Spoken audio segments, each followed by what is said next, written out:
Sinabi ng Panginoong Diyos, hindi mabuti na ang tao ay nag-iisa. Dahil dito, siya ay ilalalang ko ng isang katuwang.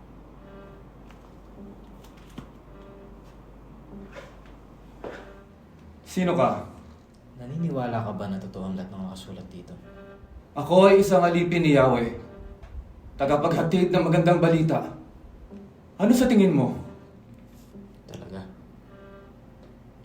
Handa kang itaya ang buhay mo.